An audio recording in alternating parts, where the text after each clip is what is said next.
ఫ్రీగా నేర్చుకోవాలా? అప్టాక్స్ తో మా ఉచిత లైవ్ వెబినార్లలో చేరండి. ఆల్గో ట్రేడింగ్ కేవలం 10 రూపాయల బ్రోకరేజీ అందుబాటులో ఉంది. ఇప్పుడే అకౌంట్ ఓపెన్ చేయండి.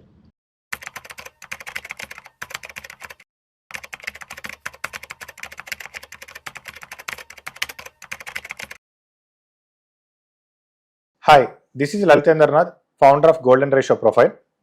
ఈ వీడియోలో మనం ఫెయిర్ వాల్యూ గ్యాప్ అంటే ఏంటి, ఇంప్లాయిడ్ ఫెయిర్ వాల్యూ గ్యాప్ అంటే ఏంటి, అవి టెక్నికల్గా మనకి ఎలా వర్కౌట్ అవుతాయి అనేది చూద్దాము. ఫెయిర్ వాల్యూ గ్యాప్ అనేది చూడటానికి ఈ రకంగా ఉంటుంది. ఫెయిర్ వాల్యూ గ్యాప్ యొక్క మెయిన్ కాన్సెప్ట్ ఏంటి అంటే, సెకండ్ క్యాండిల్ వల్ల ఫస్ట్ క్యాండిల్ యొక్క హైకి థర్డ్ క్యాండిల్ యొక్క లోకి మధ్యలో ఒక గ్యాప్ క్రియేట్ అవుతుంది. ఎప్పుడైతే ఈ గ్యాప్ క్రియేట్ అయిందో అంటే సెకండ్ క్యాండిల్లో ఓన్లీ బయ్యింగే జరిగింది, సెల్లింగ్ జరగలేదు అనేది మెయిన్ కాన్సెప్ట్. ఇక్కడ ఓన్లీ బయ్యింగే జరిగింది కాబట్టి ఇక్కడ నుంచి పాజిటివ్ మూమెంట్ వస్తుంది అనేది మనం ఎక్స్పెక్ట్ చేయొచ్చు. అలానే బేరిష్ ఫెయిర్ వాల్యూ గ్యాప్లో సెకండ్ క్యాండిల్ వల్ల ఫస్ట్ క్యాండిల్ యొక్క లోకి థర్డ్ క్యాండిల్ యొక్క హైకి మధ్యలో ఒక గ్యాప్ అనేది జనరేట్ అవుతుంది. ఎప్పుడైతే మనకి ఈ సెకండ్ క్యాండిల్ వల్ల ఈ గ్యాప్ అనేది జనరేట్ అయిందో అంటే ఈ సెకండ్ క్యాండిల్లో ఓన్లీ సెల్లింగే జరిగింది కాబట్టి ఆ గ్యాప్ అనేది జనరేట్ అయింది. కాబట్టి ఈ పర్టికులర్ ప్లేస్ నుంచి ప్రైస్ అనేది సెల్లింగ్ సైడ్ వెళ్తుంది అనేది main concept. Bullish fair value గ్యాప్లో కంపల్సరీ 3 క్యాండిల్స్ గ్రీన్లో ఉండాలని కొంతమంది చెప్తూ ఉంటారు. బేరిష్ ఫెయిర్ వాల్యూ గ్యాప్లో 3 క్యాండిల్స్ కంపల్సరీ రెడ్లో ఉండాలి అని కొంతమంది చెప్తారు. కొంతమంది ఫస్ట్ 2 క్యాండిల్స్ గ్రీన్ ఉంటే చాలు, ఫస్ట్ 2 క్యాండిల్స్ రెడ్ ఉంటే చాలు అని చెప్తారు. అయితే మనం ఏ రకంగా చూసుకున్నా సరే మనకి ఇక్కడ మెయిన్ ఇంపార్టెంట్ పాయింట్ వచ్చేసి సెకండ్ క్యాండిల్ బుల్లిష్ మూమెంట్ వస్తుంది అంటే ఆబ్వియస్ గా ఫస్ట్ క్యాండిల్ కూడా బుల్లిష్ లోనే ఉంటుంది. కాబట్టి ఇక్కడ మనకి ఫస్ట్ 2 క్యాండిల్స్ అనేది మోస్ట్ ఇంపార్టెంట్. 3 క్యాండిల్స్ కన్నా కూడా ఫస్ట్ 2 క్యాండిల్స్ అనేది most important. First 2 candles bearish లో ఉన్నాయా, అలానే ఫస్ట్ 2 క్యాండిల్స్ బుల్లిష్ లో ఉన్నాయా అనేది most important. Market up trend లో ఉన్నప్పుడు బుల్లిష్ ఫెయిర్ వాల్యూ గ్యాప్స్ అనేవి ఎక్కువగా వస్తుంటాయి. మార్కెట్ డౌన్ ట్రెండ్ లో ఉన్నప్పుడు బేరిష్ ఫెయిర్ వాల్యూ గ్యాప్స్ అనేవి ఎక్కువగా వస్తూ ఉంటాయి. బుల్లిష్ ఫెయిర్ వాల్యూ గ్యాప్ వచ్చినప్పుడు ఆ ఫెయిర్ వాల్యూ గ్యాప్ యొక్క లో లైన్ అనేది స్టాప్ లాస్ గా పెట్టుకుని ఎంట్రీస్ తీసుకుంటారు. బేరిష్ ఫెయిర్ వాల్యూ గ్యాప్ వచ్చినప్పుడు బేరిష్ ఫెయిర్ వాల్యూ గ్యాప్ యొక్క హై లైన్ ని స్టాప్ లాస్ గా పెట్టుకుని ఎంట్రీస్ అనేవి తీసుకుంటారు. అయితే మార్కెట్ లైవ్ లో ఉన్నప్పుడు ఫెయిర్ వాల్యూ గ్యాప్ ఎక్కడ వస్తుంది ఏంటి అనేది మనం మాన్యువల్ గా అబ్జర్వ్ చేయాలంటే కొంచెం కష్టం. కాబట్టి గోల్డెన్ రేషియో ప్రొఫైల్ ఇండికేటర్ లో ఫెయిర్ వాల్యూ గ్యాప్ అనే ఆప్షన్ ఉంటుంది. ఈ ఆప్షన్ ఎనేబుల్ చేసినప్పుడు మనకి ఫెయిర్ వాల్యూ గ్యాప్స్ అనేవి డైనమిక్ గా జనరేట్ అవుతూ ఉంటాయి. అలానే ఫెయిర్ వాల్యూ గ్యాప్ యొక్క టైం ఫ్రేమ్ కూడా most important. Fair value gap యొక్క టైం ఫ్రేమ్ అనేది పెరుగుతూ ఉన్న కొద్దీ దాని స్ట్రెంత్ కూడా పెరుగుతూ ఉంటుంది. అంటే 1 మినిట్ ఫెయిర్ వాల్యూ గ్యాప్ కన్నా 3 మినిట్స్ స్ట్రాంగ్ గా ఉంటుంది, 3 మినిట్స్ కన్నా 5 మినిట్స్ స్ట్రాంగ్ గా ఉంటుంది, అలానే 5 మినిట్స్ కన్నా 15 మినిట్స్ స్ట్రాంగ్ గా ఉంటుంది. కాబట్టి మీరు ఏ చార్ట్ టైం ఫ్రేమ్ లో ఉన్నా సరే మీరు ఒక హయ్యర్ ఫెయిర్ వాల్యూ గ్యాప్ మాత్రమే చూడాలి అనుకుంటే ఫెయిర్ వాల్యూ గ్యాప్ యొక్క టైం ఫ్రేమ్ ను కూడా మనం ఇక్కడ మార్చుకోవచ్చు. అంటే మనం 5 మినిట్స్ లో ఉన్నప్పుడే 15 minutes fair value gap, 1 minute లో ఉన్న 5 మినిట్స్ ఫెయిర్ వాల్యూ గ్యాప్ ని చూసుకోవచ్చు.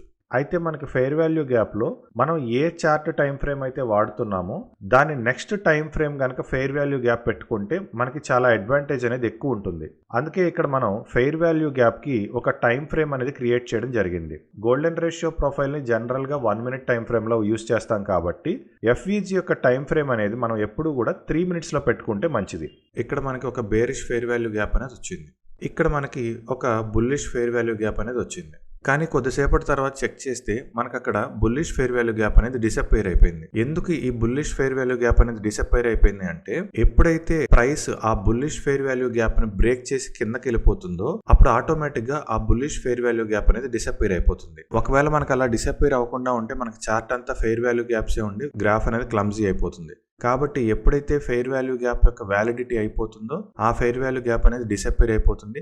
ఏ ఫెయిర్ వాల్యూ గ్యాప్ యొక్క వ్యాలిడిటీ అవ్వలేదో అది అలానే ఉంటుంది. అందుకే మనకి పైన బేరిష్ ఫెయిర్ వాల్యూ గ్యాప్ అనేది అలానే ఉండిపోయింది. కిందనున్న బుల్లిష్ ఫెయిర్ వాల్యూ గ్యాప్ ని ప్రైస్ బ్రేక్ చేసింది కాబట్టి ఇక్కడ బుల్లిష్ ఫెయిర్ వాల్యూ గ్యాప్ అనేది మనకి డిసప్పైర్ అయిపోయింది. ఫెయిర్ వాల్యూ గ్యాప్స్ ని మనకున్న పవర్ ప్యాటర్న్స్ తో యాడ్ చేసుకుని ట్రేడ్ చేస్తే దాని ఎఫెక్ట్ ఇంకా చాలా స్ట్రాంగ్ గా ఉంటుంది. ఫర్ ఎగ్జాంపుల్ ఇక్కడ మనకి ఒక పాజిటివ్ ప్యాటర్న్ అనేది జనరేట్ అయింది. ఆ పాజిటివ్ ప్యాటర్న్ జనరేట్ అవడంతో పాటు మనకి అక్కడ ఫెయిర్ వాల్యూ గ్యాప్ కూడా జనరేట్ అయింది. తర్వాత మనకి ఒక నెగటివ్ ప్యాటర్న్ జనరేట్ అయింది. ఈ నెగటివ్ ప్యాటర్న్ అనేది లేటెస్ట్ గా ఉన్న పాజిటివ్ ప్యాటర్న్ యొక్క లోని బ్రేక్ చేసింది. మనకి లేటెస్ట్ గా ఉన్న పాజిటివ్ ప్యాటర్న్ ని బ్రేక్ చేస్తే మార్కెట్ కిందకి వెళ్తుంది. కానీ మాక్సిమం ఎంత వరకు కిందకి వెళ్తుంది అంటే మొట్టమొదటిగా ఎక్కడైతే మనకి ప్యాటర్న్ అనేది జనరేట్ అయిందో ఆ రేంజ్ వరకు మాత్రమే మార్కెట్ వెళ్తుంది. అందుకే ఆ ప్లేస్ కి రాగానే మార్కెట్ అక్కడ రియాక్ట్ అయ్యి మళ్ళీ అప్ సైడ్ టర్న్ అయింది.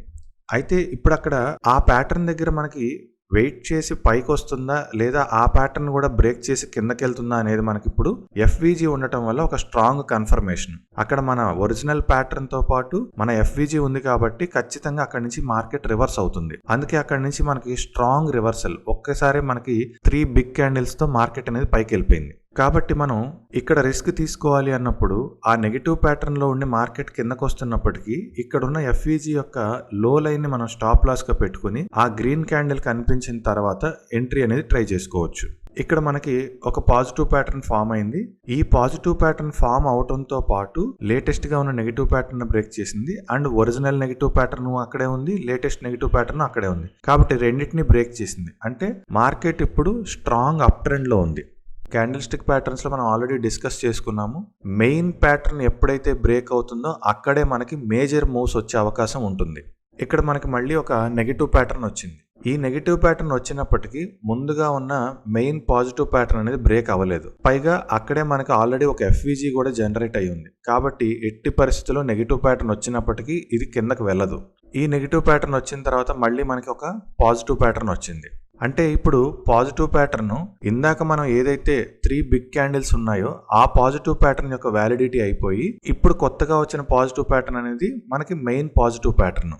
మళ్ళీ ఇక్కడ మనకి ఒక నెగిటివ్ ప్యాటర్న్ వచ్చినప్పటికీ ఈ నెగిటివ్ ప్యాటర్న్ అనేది ప్రీవియస్ గా ఉన్న మెయిన్ పాజిటివ్ ప్యాటర్న్ ఇంకా బ్రేక్ చేయలేదు. సో మార్కెట్ మళ్ళీ పైకి వెళ్ళే అవకాశం ఉంది.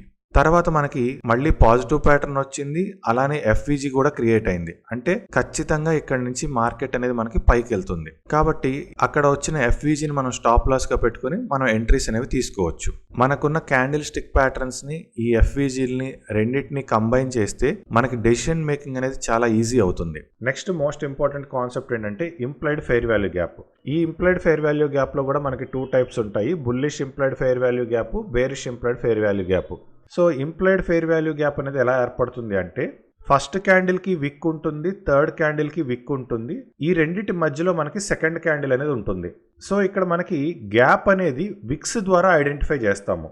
ఎఫ్విజీలో ఏంటంటే మనకు అసలు విక్ కూడా ఉండదు. 2 విక్స్కి మధ్యలో ఉన్న గ్యాప్నే ఫెయిర్ వాల్యూ గ్యాప్ అంటాము.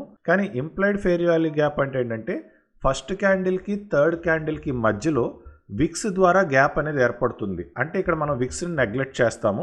సో అదే విధంగా ఇది మనకి bearish implied fair value gap. ఈ ఇంప్లైడ్ ఫెయిర్ వాల్యూ గ్యాప్ అనేది మన గోల్డెన్ రేషియో ప్రొఫైల్ ఇండికేటర్ లో ఆటోమేటిక్ గా వస్తుంది. అయితే నార్మల్ ఎఫ్విజీకి బుల్లిష్ ఫెయిర్ వాల్యూ గ్యాప్ కి బేరిష్ ఫెయిర్ వాల్యూ గ్యాప్ కి 2 డిఫరెంట్ కలర్స్ అని పెట్టాము. కానీ ఇంప్లైడ్ ఫెయిర్ వాల్యూ గ్యాప్ కి మనం ఒకటే కలర్ మెన్షన్ చేశాము. ఎందుకు మనం ఒకటే కలర్ మెన్షన్ చేశాము అంటే ఎన్నిసార్లు ప్రైస్ దాని దగ్గరకు వచ్చినా సరే అన్నిసార్లు ప్రైస్ రియాక్ట్ అవుతుంది. కానీ మనకి ఫెయిర్ వాల్యూ గ్యాప్స్ దగ్గర ప్రైస్ అలా రీటెస్ట్ చేస్తే ఆ ఫెయిర్ వాల్యూ గ్యాప్ అనేది డిలీట్ అయిపోతుంది. కానీ ఇంప్లైడ్ ఫెయిర్ వాల్యూ గ్యాప్స్ అనేవి అలా డిలీట్ అవ్వవు. ఈ ప్రైస్ ఎన్నిసార్లు ఇంప్లైడ్ ఫెయిర్ వాల్యూ గ్యాప్ దగ్గరకు వచ్చినా సరే ప్రైస్ అక్కడ మనకి రెస్పెక్ట్ ఇస్తుంది. అందుకే మనం ప్రతి ఒక్క ఇంప్లైడ్ ఫెయిర్ వాల్యూ గ్యాప్ని జస్ట్ ఒక ఇంప్లైడ్ ఫెయిర్ వాల్యూ గ్యాప్గా చూసుకోవాలి. అది బుల్లిషా బేరిషా అని చెక్ చేయాల్సిన అవసరం లేదు. ట్రెండ్ ప్రకారం మనం చూసుకొని ఈ ఇంప్లైడ్ ఫెయిర్ వాల్యూ గ్యాప్ని యూజ్ చేసుకుంటే సరిపోతుంది. చూసారు కదా fair value gap, implied fair value gaps అనేవి ఏ విధంగా మనం ఐడెంటిఫై చేస్తాము అనేది. సో ఇలా మనం ఈజీగా ఫెయిర్ వాల్యూ గ్యాప్స్ని, ఇంప్లైడ్ ఫెయిర్ వాల్యూ గ్యాప్స్ని ఐడెంటిఫై చేసుకోవచ్చు. Thank you.